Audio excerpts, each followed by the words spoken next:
As you can see, I have a Master Canopy canopy. And what happened was we had a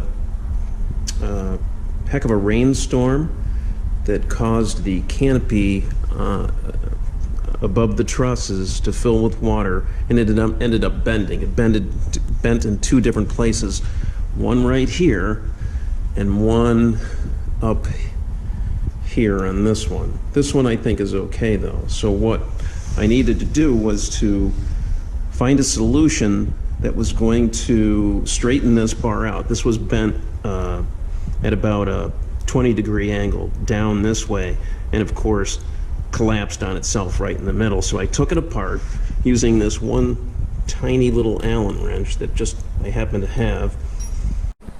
Went to Home Depot and I grabbed two different things. I grabbed a 4-foot piece of flat bar, 1/8 of an inch by 3/4 of an inch, by measuring the width of this at about 3/4 of an inch, a little bit more.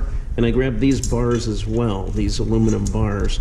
And my thought was to put this down the middle, or these two down either side of this truss right here, because we don't seem to be able to replace the truss.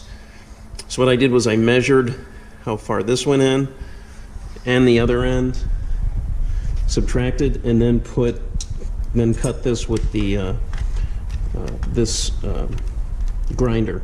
And as you can see, I did a terrible job of that, but nonetheless. Then I slid this in, not so easily, by the way. I had to use a rubber mallet to get it in. And then got it to the middle point here, slid the metal bar in until it was all the way down to the bottom. And then I used a drill like this guy and this bit right here, which happens to be an 11/64 bit, which is a metal drill bit, and drilled through the center right there. Got the flat bar into the truss. I used the drill to drill through this hole right here. Then I took this additional piece on the end, put that in, and this turned out pretty nice. I thought I would have to put some duct tape around here or something, but the only other problem I had was this screw is bent. What I did first was I took the truss and I'm going to attach it up here to start. And I can use the Allen wrench to do that with this right here. The truss only goes one way, ironically. That it's short enough on this end. I won't tighten it completely. Then I have this middle piece right here, and I ended up switching the bent one with the better one on the sweet spot there, the middle sweet spot, which originally bent.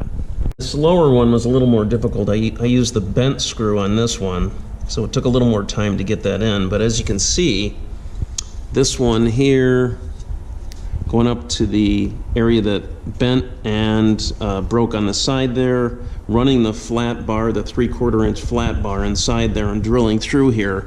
So I have the strength of that throughout the entire truss. Did work. We ended up being able to move this and move it in and out easily, and that solution worked.